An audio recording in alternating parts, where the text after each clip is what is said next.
Hello, hello. My name is Dr. Rachel Gainsbrugh, and I am obsessed with all things short-term rentals, revenue streams, and helping you navigate your career, real estate, and your busiest and most wonderful seasons of life. So grab your coffee, get comfortable as you get ready to learn and grow with me. This is the Luxury Short-Term Rental Doctor podcast. Welcome to today's podcast episode, the Luxury Short-Term Rental Doctor podcast, where we dive into the exciting world of real estate investing. My goal with this podcast is really to provide our audience a rejuvenating look into financial freedom. And joining us today, we have our amazing guest, Jeramie Worley at Vrolio. He is a seasoned entrepreneur, a problem solver, a go-getter in the space. Guys, I cannot wait for you to hear his story. I had the pleasure of meeting him not too long ago, and now we're just touching base. So I will be discovering more and more about the things and the work that he's doing in the short-term rentals space.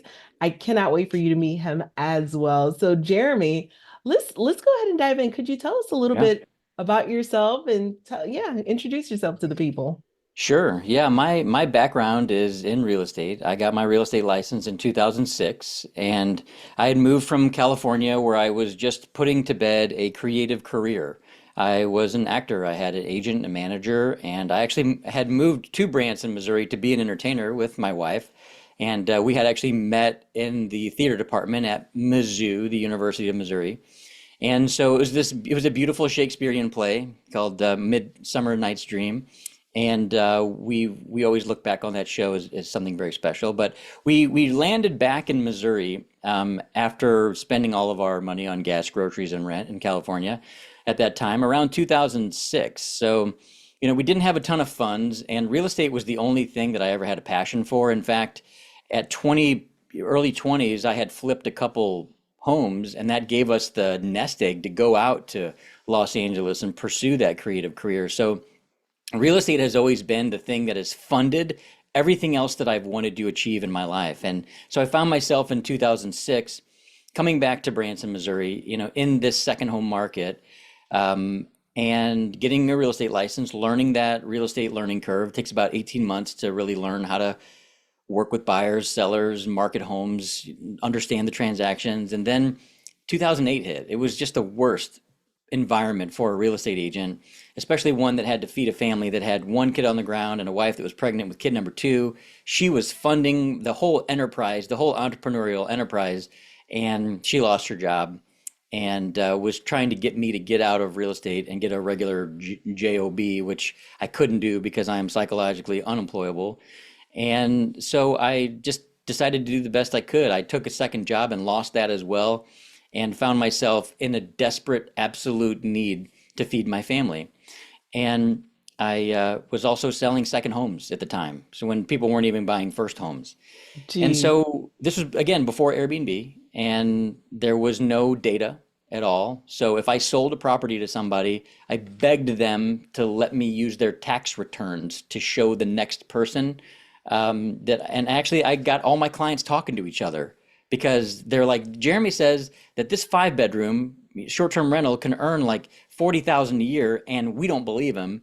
And I'm like, I'm in a Bible study with you. Like, what do you mean you don't believe me? And so what I had to do during that time is I had to lie to people, Rachel. I had to tell people that a 5-bedroom would only do 25,000 rather than, 50,000. Because no one believed me. I had to lie to them and tell them the numbers were lower so that the next year I could say, what'd you think? And they're like, oh my gosh. So I kind of got my start. Under promise, over deliver. Exactly. That's the whole. Every time. And so I really just one by one, I felt like I was rescuing people because I really felt like my mission at that time was to try to help the average American build the American dream for themselves. And I was like, why should Paris Hilton get all the money, right? She's obviously using it and abusing it anyway. It's like the people that I was working with as a real estate agent at that time, they just wanted a home for their families to come together because the buyer of the short-term rental back then was somebody who was like late 40s, early 60s, somebody that wanted to keep their family together and vacation in a place where where their kids were starting to wander from the nest, and they were wanting that place for people to kind of come together. And my Hmm. claim to fame at that time is I was working with these big families, and they'd come to Branson, Yeah. and they'd say, "Okay, we got $65,000, and we're going to pay cash for a two-bedroom condo, and we're going to do this thing." And I was like, well, there's a lot of you. Like, where are you going to sleep? You know? Yeah. And they're like, we're a close family. I'm like, have you ever slept on an air mattress? Like, it's the worst. It's like, waking up in a taco. It's just, you can't get a good night's sleep on that. So I helped people analyze the numbers at that time. And I was like, look, you could take that $65,000, use it as a down payment, buy a $350,000 property, a five-bedroom, and you can actually make money on this when you're not using it. And they're like, now I'm intrigued. And so that's how I kind of got my start and Love ended up that. training 50 of the top investor agents in Branson, and we did quarter of a billion in 2021. And so in one market. And so we became the number one independent firm. We scaled that business model to 5 states. And so my wife and a board of directors now runs that company because I saw the buyer demographic change in the short-term rental business. Mm. Not just the buyer demographic, but the way people purchase properties. Like we shouldn't have to believe our real estate agents anymore. We should use data. And so Erica Muller was a friend of mine, and she had launched Vrolio while I was launching the Worley Real Estate Network. And the stars aligned for us because I realized after really getting to know her really well that our mission is the same. And that is to serve investors at the highest level. The way we can do that right now is to equip the real estate professionals that serve those real estate investors and provide data to both. Yeah. And that's when I decided I was like, okay, it's time for me to join combine our missions and join her in her efforts over at Vrolio. And so I took over the CEO position for her, and now we're scaling that company and having a great time just equipping agents and investors with the data they need to make smart decisions. I love that. And this is so in alignment with the mindset that my audience has, or the mindset we're wanting to impart upon them of what are the lifestyle assets that I need to add to my life to find that time freedom, that financial freedom. And so this is a win-win situation where we have the opportunity to purchase a property that we ourselves are proud of, that we want to use ourselves and bring our families together during those pockets of rest. That's something that's very lacking in our community. Burnt out, busy professionals, they do not take vacations as often as they should. Correct. So this is an opportunity to give them a forced vacation, so to speak. It is. And the thing I love about this asset class is that, I mean, I watched my parents look at their 401k statement, and my dad has a good head of hair, but he almost rubbed his head bald every time he would look at that 401k statement, and he's just like, "Oh my gosh." And so I learned at a very, young age, like in my early 20s, like I don't know if I can trust my 401k statement. And by the way, there's nothing fun I can do with it.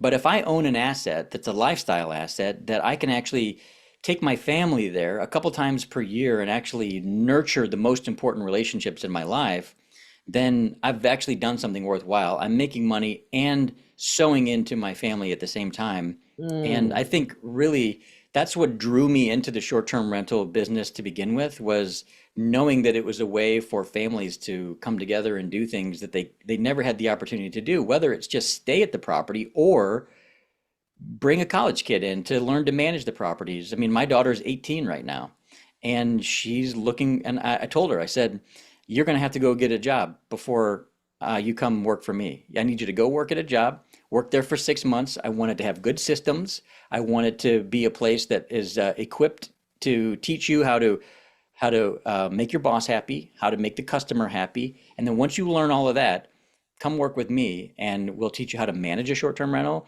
We'll teach you how to operate a short-term rental. We'll teach you how to buy short-term rentals, mid-term rentals, long-term rentals, the whole gambit. But I wanted them to understand what they don't want in life so that they mm. appreciate it from day one. And so she did that, and Mm. she doesn't want to trade her time for money anymore. And I don't think anyone should have to. Yeah. Yeah. And that's the struggle, right? And I remember when I was working full time, Jeremy, it would be like, okay, if I have an extra project that needs to be done around the house, my husband and I, we would go out and figure out how to work extra moonlight shifts to make it happen. But there's so many hours in the day, right? And it gets Right. old really fast. For us, initially, it's paying off $500,000 in student loan debt. Between the two Correct. of us, we had 5 jobs. This is before we understood the power of real estate. So we were just chomping at the bit with the W-2s and the moonlighting shifts and the 1099s. But when we got really into real estate, it really changed the trajectory of our lives. So let me ask you this. For our members who are listening, this is their first time really considering real estate investing. What's your word of advice for them, for those who are looking to get started? First of all, the barrier to entry to real estate investing is education. So Mm, finding somebody like you that's going to guide them and equip them into a great asset purchase is probably one of the first best steps. And making sure that that person like you cares about the reasons why they're doing it, rather than somebody who's just a transactional coach that wants to get on to the next person. So finding that power team, those mm, people in your life that are advocates for you, that are going to help you move the needle in your life, that in a way are fiduciaries. You know, a lot of people are not fiduciaries in our lives who are controlling our money. Real estate agents, by law, are required to be fiduciaries, and most people don't know that, which means that they have to put your financial gain ahead of theirs. And I've trained agents to do that for a long time. So finding that power team, and then really the next thing is realizing that you're already a real estate investor. Like if you own a home, you're already a real estate investor. And so the education is there. You just need a guide, and you need to be equipped with the right data and the right transaction specialist who has, it's like a doctor. I actually use a doctor as an example when we would list properties or we would buy properties. And I would say, look, you go into two different doctors' office and you've got this dis-ease, right? You go in there and one doctor says, well, you know what? In 6 months, we're optimistic that with treatment and help that we're going to be able to take care of this for you, 80% success rate, and we're going to make it work with the best information that we've got. The next person says, I could cure this for you with one phone call. oh yeah. Who are you going to pay more, right? Yeah. And you pay for instant service. So you want to choose Love those that. real estate professionals that are equipped with the tools that are going to make sure that you succeed from day one, rather than, I mean, used to be if you were a real estate agent and you were just available to open doors, you'd get a lot of business. Yeah. But that's not the case anymore. A lot of agents rushed into the business because they wanted to make money. A lot of people rushed into the short-term rental business because they wanted to make money. And if making money is the primary goal, then I think that you should reconsider. And I think that you should have a stronger reason why. For me, for writing my book, for educating people on the short-term rental industry, I really connected with what you said earlier. The thesis of my book is whether you're rich or you want to be, we all need the same thing, and it's a greater return on our time. So if this business is going to be a time suck, a money suck, a brain suck for you, don't do it. But if you can see yourself and your family building something beautiful, and a better financial life is a beautiful byproduct of this endeavor, then it will work. Because a lot of people think that this is easy. It's not. It's the highest paid part-time job you will ever have. But it takes work and the right coaches and team members. I love that. And with the right coaches and team members, you're able to navigate a lot of the pitfalls that we see that a lot of our colleagues sadly are facing in the short-term rental realm right now. So my question to you, Jeramie, is what types of obstacles or challenges have you faced in short-term rentals, and have you seen your clients face, just to give our members a realistic glimpse of what's out there and how to navigate it? Because I'm a believer in everything is figure outable. What are some of those stumbling blocks and how do we overcome them? That's a great question. And a flood of things come to my mind because Kelly, my wife, and I, we have made every single mistake that you could make in the short-term rental business. You know, we've bought at the wrong time, we've bought at the right time, we've sold too early, you know, we've double booked our properties, we've had let people in our properties that have destroyed our properties, Oh my you know, goodness. brand new properties. And I would say that right now, the best thing that you can do when you purchase a short-term rental is one, make sure that you have enough time to set it up the way you want to. Because everybody loves to buy a turnkey property, a revenue-ready property. And that's great. You can certainly make money when you buy a short-term rental, especially right now. But I would say that making sure you have enough time to set it up and to put your own unique spin on it, because when you're able to get in and put your hands in the property and care about it and put your unique spin on it, then that is going to transfer to the guest. And guest experience is what we should be focusing on if we're going to enter an acquisition in the short-term rental business. You've become a host. And a lot of people don't realize that. They think they become a real estate investor, and they do, but if you don't want to be the host, which a lot of medical professionals don't want to be, then make sure you've got great property managers with people that have an awesome track record that can get you direct bookings, that you're not going to compete with every other listing on Airbnb or, you know, VRBO, which is sometimes a race to the bottom. Make sure you interview your cleaning staff and make sure they've got systems in place that are going to alert you or your management team. Having that power team in place is the most important thing you can possibly do. And your cleaning team and your management team are your two anchors, right? You've got those, everything else you can build on.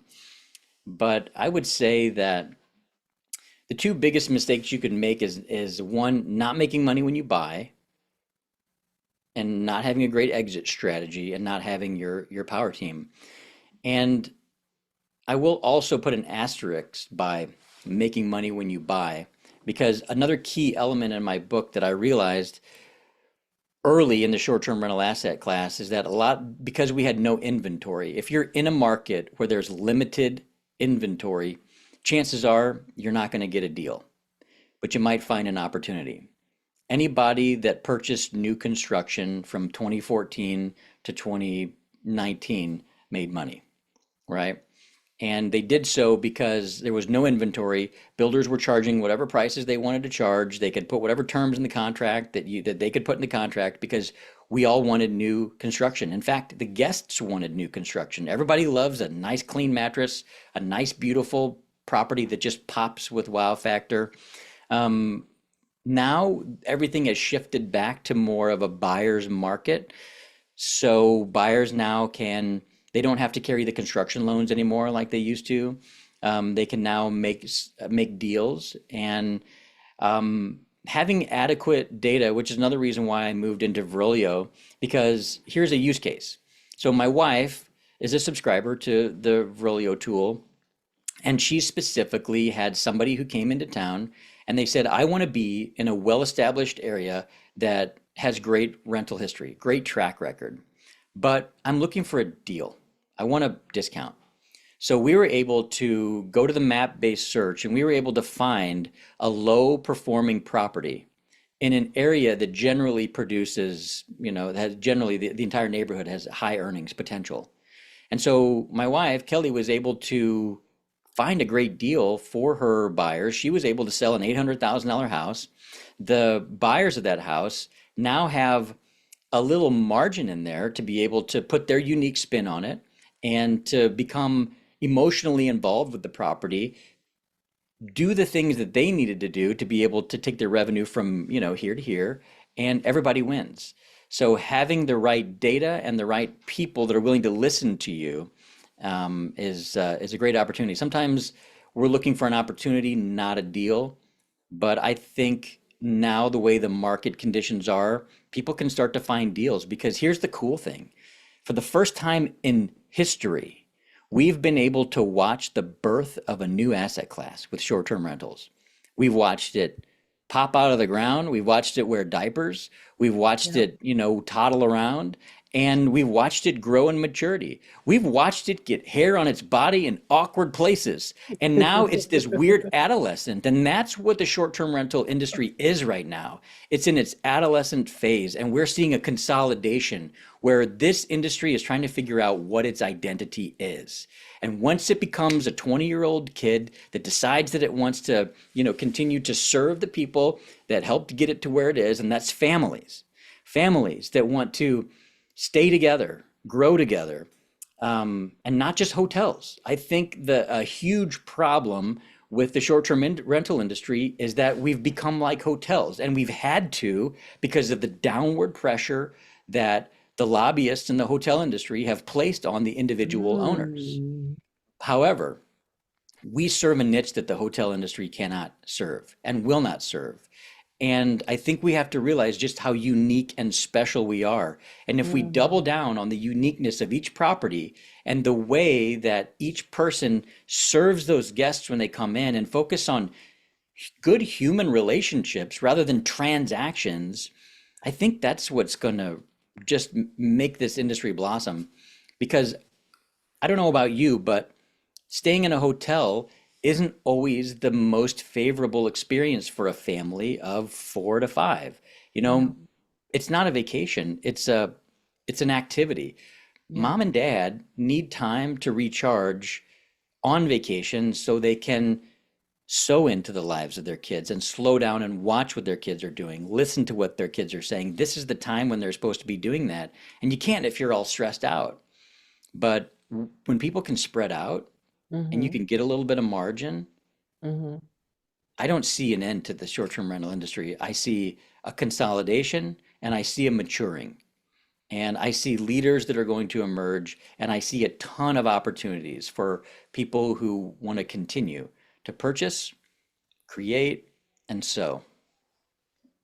I love it. And for those of you who are listening right now, I don't want it to, as is the word escape. English is my third language, so bear with me, people. But I don't want you to just gloss over this episode because there are so many layers to what Jeramie just shared. And I think we're only at the surface level, Jeramie. There's so many layers to this onion. And the way Jeramie is speaking, if you're working with a realtor who does not have the in-depth knowledge, who is not sharing with you the difference between the experiences that guests are having, and they're a realtor that primarily serves first-time home buyers, there's a huge difference. I can't tell you enough how much of a huge difference there is. When I was starting out, the realtor was asking about square footage and kids' schools, and these are the things that they know to ask about. So when you're having your conversations with the realtors, they're not talking about amenities that are going to pay the bills. They're not talking about the seasons. If they're not talking about the backyard, setting up a vibe or a feeling for those guests, if they're not talking about management options, which you're thinking about, if they're not talking about a strategy for you investing, you're not working with a short-term rental friendly investor realtor. And there's a huge difference. If they're not talking about zoning, if they're not talking about regular constraints, they're going to say, oh, don't go here because there are some regulations that are not favorable. Go here instead. If those conversations are not being had, my friends, you're setting yourself up for trouble. I got to tell you. And I don't think we've even scratched the surface, Jeramie. You're talking about new construction. How new, I was just telling someone in our community, there's a time where new is better than better, right? They're like, Yeah, this is better, this is better, but you're new. I was like, they're like, but I don't have any reviews. I said, but you're new. That's better than, you know, anything else. We just have to hype it up. You're absolutely right. New is better than better in a lot of cases because who doesn't want to be the first one to stay in a brand new property, right? sure. And new properties are phenomenal, and they Yeah, just take a little bit of extra work sometimes yeah. because obviously we have to index them higher in on the OTAs to, and there's Hmm. tricks and there's plenty of people that can help with that. Yeah. But what we did whenever we set up our new properties, because Kelly and I, we built two 9-bedroom lakefront properties in Branson that we sold not too long ago. We've built, scaled, and sold multiple short-term rental portfolios, and we're actually doing some cool stuff now with a ranch out in. We bought an 80-acre ranch with a 10-acre private lake, and we're doing a classic vacation rental on that because we want families to come out and rent a ranch. Like, Mhm. and you can't, we're not doing well on Airbnb and VRBO with that. We're like literally creating our own experience for people. But Yeah. it's really cool, the feedback, because like you, I mean, we're very much into the classic nature of the reasons why people get into, short-term rentals. Yeah. But you really nailed it because you've got to find somebody that can manage the disposition of those bookings during Yeah. the escrow process. And what do you do when you have equitable title to a property and you're going to own that property in about 30 days and that person decides they want to stop taking bookings? Or maybe you don't want them to stop taking bookings. Maybe you want them to fill it up, but maybe there's a fee associated with that. Maybe they're going to take like a booking fee for that. And in Yeah. some cases, they Yeah. don't. And depending on who you're representing on which side of the transaction, sometimes you'll negotiate for a booking fee. Yeah. If you've done the work and you've taken those bookings and you're liquidating an asset, it makes sense that you've done a little bit of work that you should get 5 to 10% booking fee. But Yeah. then again, you're going to hand it over to somebody that's actually going to operate the property. So it makes sense that there's enough skin in the game to let them be able to do that. But we kind of invented, at least for our clients, the seamless merger of the warm handoff between Yeah. the new owners. It's kind of like selling an insurance company, right? It's like you've got Mm. all these clients that have this expectation, and we also had to master the art of selling properties without listing them on the MLS because that freaks people out. People are smart. They go book a property, they're going to go and they're going to Google the address and they're going to see it for sale, for sale, for sale, for sale on all these different sites. That would freak me out if I spent $4,000 for a vacation and knew that it was for sale. Yeah. So, like I said, the guest experience is everything, and making sure that if I'm going to list your asset, that I Mm. can do it in a way that's going to cause the least amount of rocking the boat for all of your future guests, and then making sure that we communicate with those guests. Yeah. The right way to hand over a property to a new owner is a whole module, right? A whole coaching Yeah. module. Yeah, for sure. Um, so For I would sure. say there's a lot It's to it. a process. We have an entire SOP. You're right. It's a Yep. process for Yep. sure. I have a project manager that I have worked with me on those because it is a process. It is. I mean, and every OTA is different. Some let you transfer Exactly. reviews, some don't. Some Some let you don't. transfer Yes, bookings, and some don't. And I think the absolutely. OTAs are way behind on, the seamless transition. So They it's are. like you do They need are. And a each representative has a different story. It's like, oh my goodness. Yeah, correct. Yeah. a Yeah, hundred you're percent. you're right. Well, I love this conversation, Jeremy. I feel like we may need to do a part two because I want to dive a little bit deeper in terms of the impact to well-being that we continue to see this produce for our community. I don't think we touch on that enough. This is actually the first time we've touched on, the well-being, the family unit, and I think we have so much more to cover. But we're going to wrap it up for now in the interest of time. Guys, thank you, thank you, thank you so much for joining us today, Jeremy. I Sure. so appreciate your sharing your journey with us. To our lifestyle investors and our listeners, I really hope these questions resonate with you. I hope that your takeaway is to be really mindful of who it is that you're working with in terms of your realtor of choice for your next investment property. Shameless plug for Jeramie, Erica, and the team at Vrolio. They're the ones that we definitely recommend we work with within our community because for sure they know what they're doing. They have the data to back up the numbers. They have an amazing platform. And how many realtors do you guys have on team right now, Jeremy, if you don't mind me asking? Well, the referral network that we've got has it's we have 3,500 real estate agents kind of deep in that network. Not all of them have signed on to the agreement, but I'd say we have at least 200 real estate agents that are ready to go across America.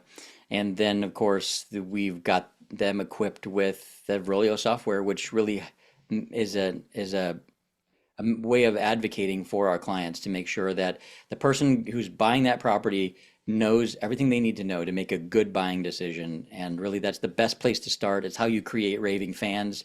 I think so many people they get the need to make money, and that's not what we're about. We're about serving Yeah. and making sure that we can create that opportunity where we create raving fans, because if we help you once, you're going to come back again and A again. 100%, 100%. And tell the people the best way to connect with you. We'll definitely link everything in the show notes as well. Yeah, the absolute best way to connect with us is, I would say, just to email me directly, at Jeramie@Vrolio.com. That's Jeramie at Vrolio, Vrolio.com. Or you can just go to Vrolio.com if you want, and there's a form there you can fill out. Either way, we'd love to hear from you and show you a demo of what we do.